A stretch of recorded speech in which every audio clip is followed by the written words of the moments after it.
بالله من الشيطان الرجيم بسم الله الرحمن الرحيم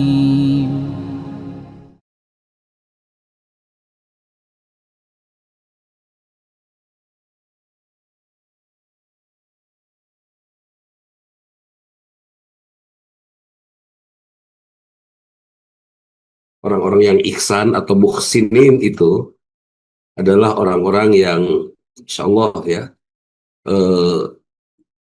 merasa dirinya disaksikan oleh Allah Subhanahu wa Ta'ala. Itu poinnya. Kemudian apa namanya? Lebih dari itu, seorang yang yakin bahwa dirinya disaksikan oleh Allah, pasti dia akan meyakini bagaimana Allah itu. Itu kan luar biasa. Kalau sudah yakin betul bagaimana Allah, maka akan terasa betul bagaimana Allah Ar-Rahman Ar-Rahim. Allah begitu mengagumkan. Allah begitu mulia. Sehingga akan dirasa apapun yang dia dapat adalah anugerah Allah. Artinya orang-orang ihsan adalah orang-orang yang sangat kenal kepada Allah. Itu Pak Satrio. Kemudian karena kenalnya kepada Allah, maka dia akan menyadari bahwa semua amanah, semua yang ada pada dirinya adalah amanah dari Allah yang maha mulia. Jantung saya ini amanah dari Allah yang maha mulia. Saya harus jaga. Paru-paru saya amanah dari Allah yang maha mulia. Saya harus jaga. Otot saya, istri, anak, suami, keluarga, tetangga, semua amanah dari Allah. Saya harus jaga. Air, tanah, udara, semua harus saya jaga. Kemudian muhsinin juga orang yang menjaga apapun yang membuat diri.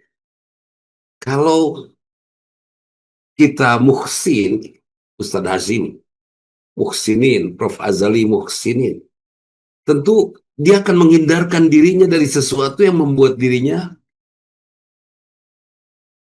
menjauh dari Allah.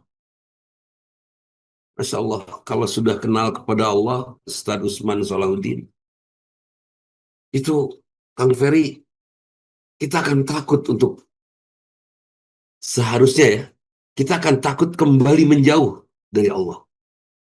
Tapi kerap setan itu menggoda kita yuwaswisu fi sudurin nas, Bu Yani.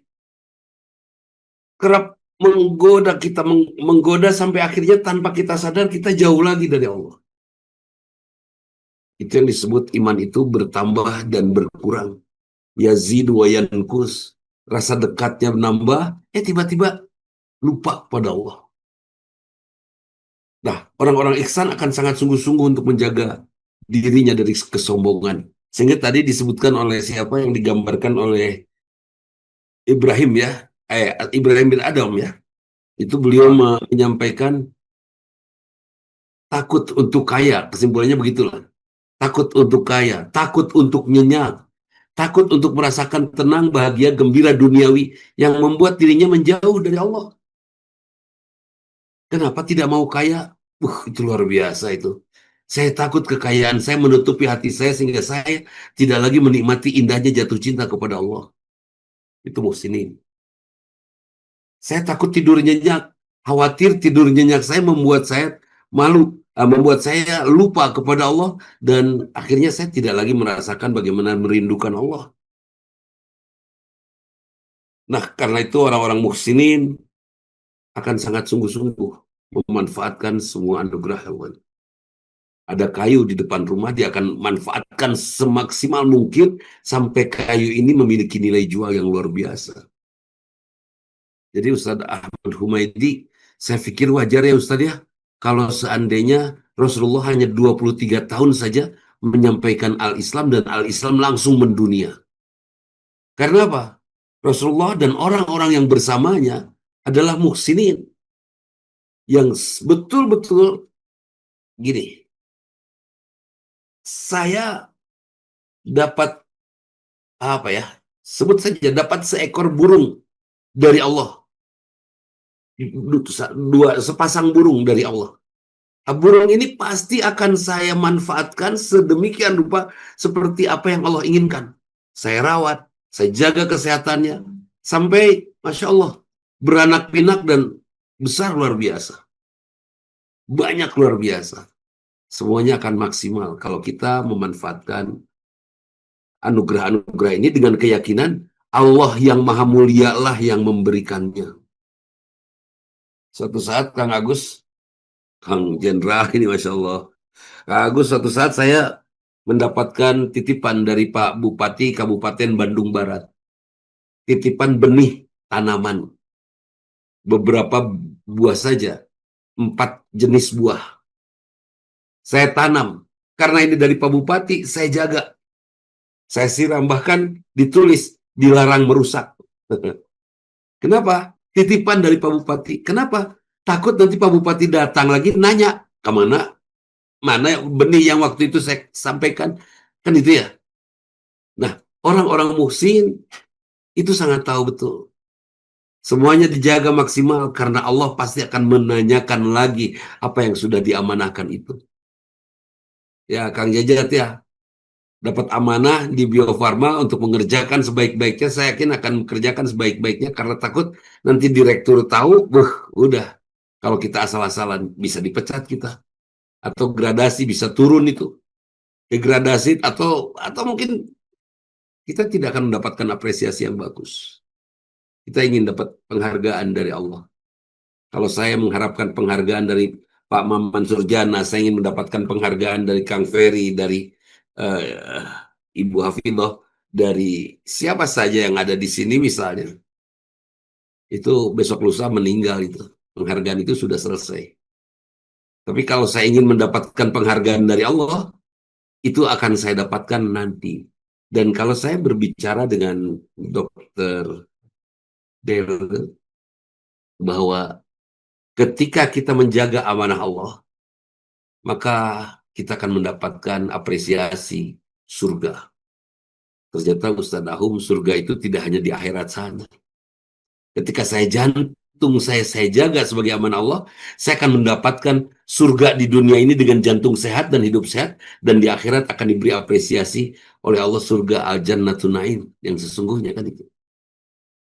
Ketika saya jaga otot-otot kaki saya, otot-otot tangan saya dengan olahraga secukupnya, tidak berlebih, maka saya juga akan mendapatkan surga. Seperti pernah saya sampaikan di forum ini, Masya Allah. Orang yang mendapatkan neraka hutoma itu adalah mereka yang jama'amal lau adadah, yang mengumpulkan harta dan menghitung-hitungnya karena takut miskin, takut mendapatkan penghinaan dari orang lain. Takut diupat, takut diejek oleh orang lain, takut ada orang lain yang humazatil lumazah kepada dirinya. Sehingga dia kumpulkan harta. Rasa takut itu sudah penyakit hati, sudah api di dalam hati. Tali'u alal afidah, yang api itu meledak di dalam dari hati, kemudian merusak semua organ tubuh, dan akhirnya kita sakit. Itu neraka hutomah di dunia. Nanti neraka hutomahnya di akhirat yang sesungguhnya. Dan orang yang memiliki penyakit hati sampai hatinya terbakar itu, fi amadim mumaddadah, dia akan terikat di tiang dan dia sulit untuk move on. Jadi supaya tidak ada api di dalam hati ya, Bu Yuningsi, Bu Amelia Hambali, Bu Min Mardiana, dan semua sahabat tercinta. Supaya tidak ada api di dalam hati Kang Mulyadi, kita harus ihsan. Harus yakin, pertama yakin dulu. Allah pengasih penyayang. Sudah cukup yakin? Oh belum. Ya sudah, supaya makin yakin, puji Allah. Alhamdulillahirabbil alamin. Setelah terus memuji Allah sambil terus menginventarisir apa saja yang mengagumkan dari Allah, kita puji terus Allah, akhirnya kita akan yakin Ar-Rahmanir Rahim. Kalau kita sudah yakin Allah itu Ar-Rahmanir Rahim, maka semua isi Al-Quran akan mudah kita baca dan kita fahami, bahkan akan mudah kita jadikan nasihat untuk diri kita. Setelah Kang Mulyadi memuji istri, oh nggak bisa, saya susah memuji istri.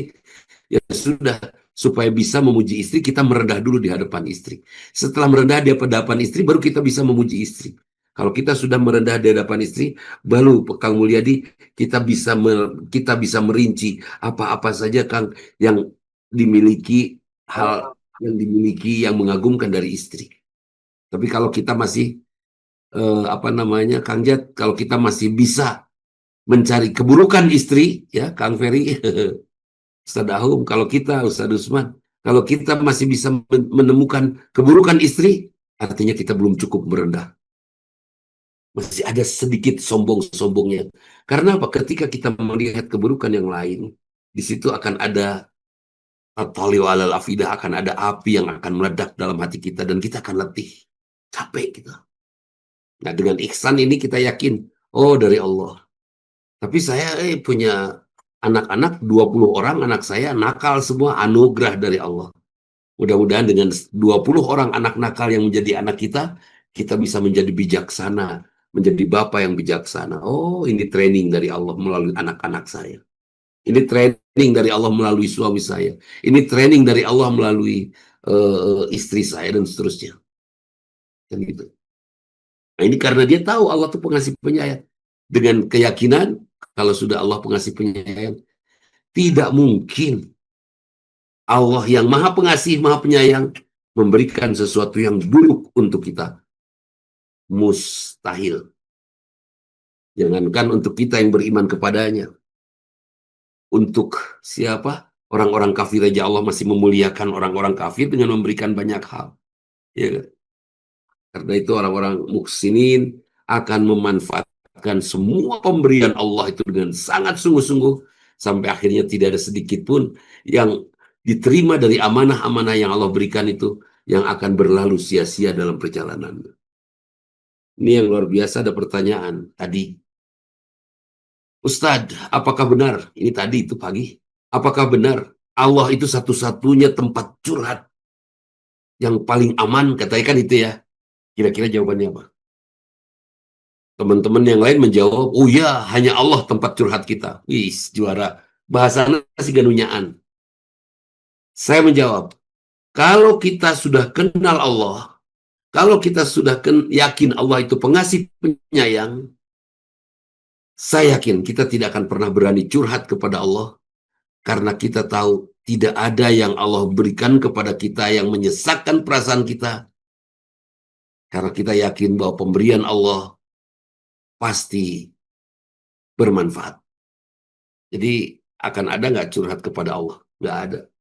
Karena semua yang terjadi, yang menyesakkan dirinya, yang menghimpit kehidupannya, diyakini sebagai anugerah Allah dan dipastikan Allah pasti punya rencana yang kita belum bisa menerjemahkannya. Seperti itu. Kenapa ada rencana yang belum bisa diterjemahkan? Saya ingat dulu, Ustadz Ahum nggak tahu ya mengalami atau nggak cerita ini. Dulu para ulama bercerita, Ustadz, bahwa Apollo itu pergi ke bulan itu haram hukumnya. Haram cek ulama teteh dulu. Dan bahasa, saya ingat sekali ada bahasa Buya Hamka menyatakan, tidak haram, kata Buya Hamka. Hanya akal kita belum sampai di sana. Tidak lama, ternyata semuanya terjawab bahwa itu hal yang biasa saja pergi ke bulan itu. Dulu yang namanya bulan itu, wah sakral pisan, nggak boleh diinjak itu. Ternyata banyak sekali kejadian yang saat ini kita rasa pahit, tapi ternyata itu sangat baik untuk kita di masa berikutnya. Mungkin Bu Fida dulu pernah menangis waktu SMA ya, Bu Fida Wahyuni ya. Pernah menangis waktu SMA karena punya masalah.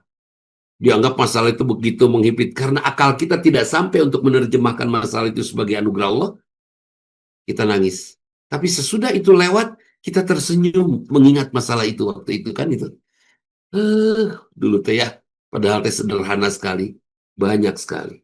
Banyak sekali anugerah-anugerah Allah ya Pak Tony, Prof. Iva, yang mungkin saat ini untuk kita tidak masuk akal. Bagaimana saya bisa menyatakan Allah ini maha pengasih, maha penyayang? Ini kan menyakitkan gitu kan. Tapi setelah itu berlalu dan kita bisa terus membangun keyakinan akan kasih sayang Allah, maka apa yang menyakitkan kita saat ini akan kita baca, kita lihat, kita ingat dengan cara tersenyum di masa yang akan datang. Jadi kuncinya kalau kita menghadapi apapun, kebaikan, keburukan, atau sesuatu yang pahit. Tugas kita bukan menyelesaikan kepahitan itu, bukan menyelesaikan masalah itu. Jadi apa dong? Dekatkan diri kepada Allah sampai kita kenal Allah, dan nanti kita akan bisa menerjemahkan kepahitan ini sebetulnya Allah berikan kepada kita untuk apa. Gitu. Kita akan tahu itu. Masya Allah. Ini yang disebut kalimat Alhamdulillah. Segala puji bagi Allah. Karena tidak ada yang buruk yang Allah berikan. Sampai kita bisa mengucapkan ini, Ustaz Ahu. Rabbana ma khalaqta hadza batila subhanaka. Kan itu ya. Ya Allah, tidak sia-sia Engkau ciptakan. Semua ini maha suci Engkau ya Allah. Bahkan saking yakinnya akan kemahasucian Allah, kita juga meminta kepada Allah, Fakina adzabannar. Lindungi kami dari siksa api neraka. Kenapa? Karena hal yang mengagumkan bisa menjerumuskan kita kepada kemusyrikan atau kepada siksa, kepada hilangnya rasa syukur. Masya Allah. Kemudian kalau kita sudah bisa mengucapkan itu dengan dalam ini, Kak Ferry, buat orang-orang yang muhsinin tadi hadiahnya apa? Akan dipanggil oleh Allah karena dia akan memiliki jiwa yang tentram. Ya ayat Tuhan nafsul mutmainnah, ini panggilan ini untuk orang-orang, untuk muhsinin tadi, betul, orang-orang yang dirindukan, yang disayangi oleh Allah akan dipersilahkan oleh Allah. Ya ayat Tuhan nafsul mutmainnah, wahai jiwa yang tentram. Tentramnya di mana? Di dunia, karena dia mampu menjaga dirinya dengan sebaik-baiknya sampai sehat optimal, mampu menjaga pergaulan dirinya dengan yang lain sampai betul-betul pergaulannya memberikan manfaat optimal, dan seterusnya. Kemudian dia mampu mendapatkan kegembiraan harta karena hartanya dimanfaatkan dan dicari dengan halal optimal. Masya Allah. Sesuai dengan ajakan Allah. Wahai orang yang berhati tentram, ya Tuhan nafsul mutmainnah, irji'i ila rabbiki radiyatan mardiyah. Pulanglah kepada Allah dalam keadaan Allah ridho, karena kita ridho memanfaatkan semua anugerah Allah maksimal sekemampuan kita seperti apa yang Allah inginkan. Saya diberi besi oleh Allah 10 kilo, tapi Allah memberi tenaga kepada saya 5 kilo.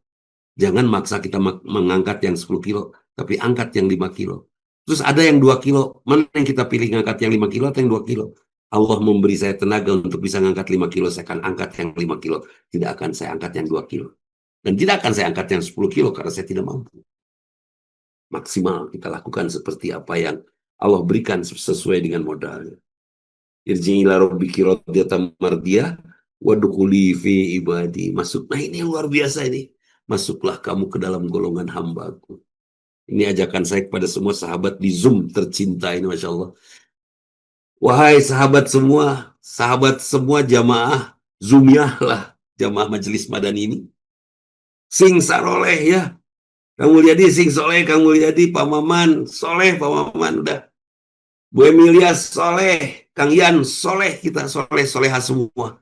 Supaya Kang Agus Kang Syafruddin, supaya nanti kita akan termasuk orang-orang yang dipersilahkan oleh Allah dengan kalimat tadi, wadukhuli fi ibadi. Masuklah kamu ke dalam kelompok majelis madani. Di mana? Di alam barzah, karena semuanya soleh. Tentram gak sih kita di sana? Pas datang ke sana ada Prof Azali, waduh, Prof Azali mengkaning soleh, berarti saya masuk surga. Terus di sana ada Ustadz Ahum, Ustadz Ahum ada di barisan saya. Mengkaning Ustadz Ahum teh soleh pisan, berarti saya masuk surga. Bahagia nggak sih? Ketika di padang mahsyar kita dibariskan dengan orang-orang yang kita tahu di dunianya soleh. Paling depan kita lihat Rasulullah, wah, berarti kita ada di barisan Rasulullah SAW. Luar biasa, waduh fi wadi, kata Allah. Wadukhuli jannati. Ini luar biasa. Setelah kita berbaris rapi, dipersilahkan masuk surga. Masya Allah. Ini doa yang selalu saya ucapkan, Ustaz Ahum, wallahu alam, tidak ada maksuratnya ini. Tidak ada tulisannya dalam Al-Quran atau Al-Hadis. Ya Allah, di ujung usia hidup saya, pertemukan saya dengan orang-orang yang soleh-soleha, sehingga mereka akan menjadi sahabat-sahabat saya yang bersama berbaris di padang mahsyar untuk berjalan menuju surgamu. Dari bahasa yang panjang tadi, kita simpulkan dua, Ustaz. Orang yang muhsin itu ada dua. Dia muraqabah dan musyahadah. Muraqabah itu merasakan dipantau Allah, musyahadah itu merasakan kehadiran Allah dalam hidupnya gitu kan. Hmm. Supaya enak. Muraqabah dia merasa dimonitor Allah, musyahadah dia menyaksikan Allah. Sehingga dalam hidup ini dia mendapatkan ketentraman. Dalam kitab Sulwatul Ahzan ditulis oleh Ibnu Jauzi itu ada cerita bagaimana cicitnya Rasulullah berdoa, Ustaz. Itu Sayyidina Ali bin Hussein. Jadi Rasulullah kan punya putra Fatimah, salah satunya Fatimah, kemudian menikah dengan Ali. Nah, salah satu putra yang terkenalnya kan Hasan dan Hussein. Salah satunya cicit. Nah, Sayyidina Hussein itu punya putra namanya Ali. Jadi ulama besar. Nah, Sayyidina Ali bin Hussein itu pernah sujud berdoa dan didengarkan oleh Imam Salim dalam doanya itu. Dan ternyata doanya doa tanah saja, memuji Allah, tidak pernah meminta langsung gitu, hanya muji. Saya terkesan dengan doa itu, dan inilah cerminan orang yang muhsin. Ya doanya, abduka bifanaik, miskinuk bibabik, sa'iluk laid bijanabik, fakiruk yadok. Mahad, abduka bifanaik. Ya Allah, aku adalah hambamu yang sedang berada di halamanmu. Miskinuk bibabik. Aku adalah hambamu yang miskin yang sedang berada di depan pintu. Sa'iluk la'id bijanabik. Aku adalah hambamu yang senantiasa meminta kepadamu di sampingmu. Abduka fakiruk yada'uk. Dan aku adalah hambamu yang fakir, yang tak pernah lelah berdoa kepadamu. Ini orang yang muhsin, karena muraqabah dan musyahadah. Itu saja, Ustaz. Wah, Terima kasih. Masya Allah. Aduh, speechless Ustaz. Itu doa Ali bin Hussein ya. Masya Allah. Seperti itu juga mungkin kalau kita sahabat semua kepada kekasih tercinta. Sebut saja anak kepada orang tuanya. Istri kepada suaminya atau sebaliknya istri kepada suaminya. Kira-kira yang penuh cinta ya. Kira-kira ada nggak sih permintaan?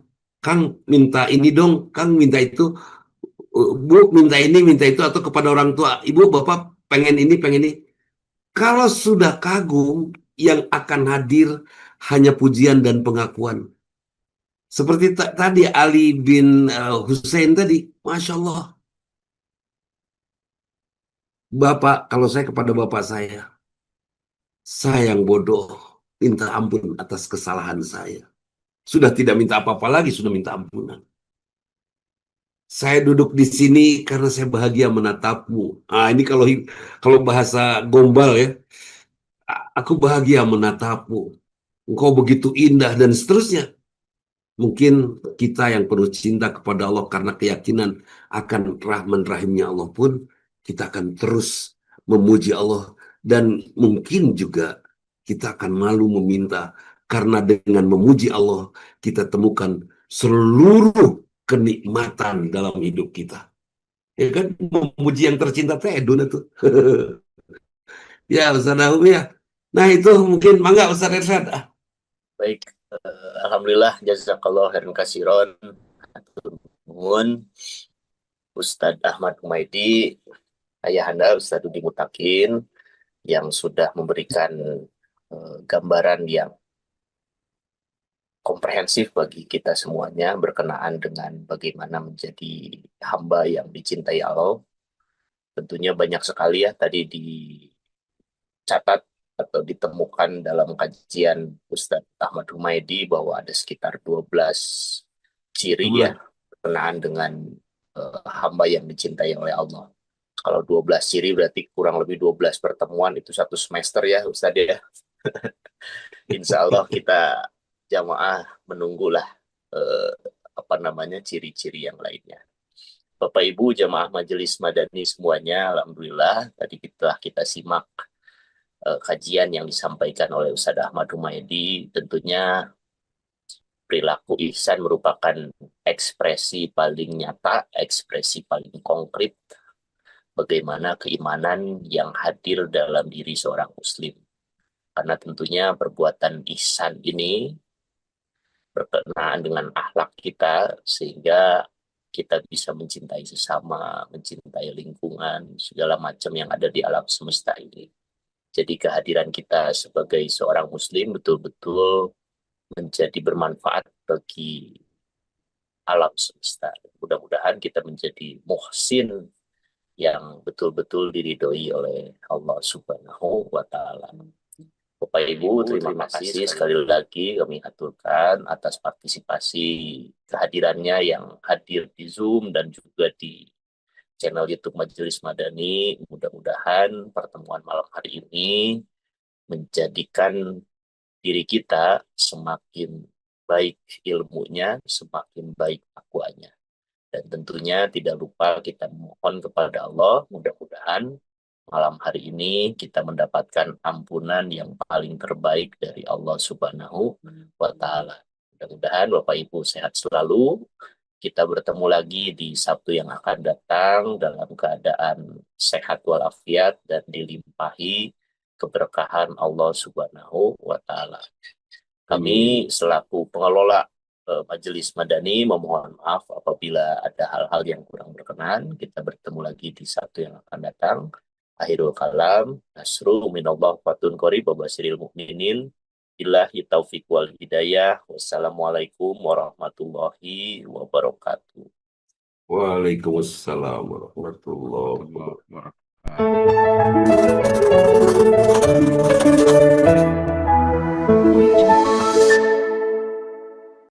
أعوذ بالله من الشيطان الرجيم بسم الله الرحمن الرحيم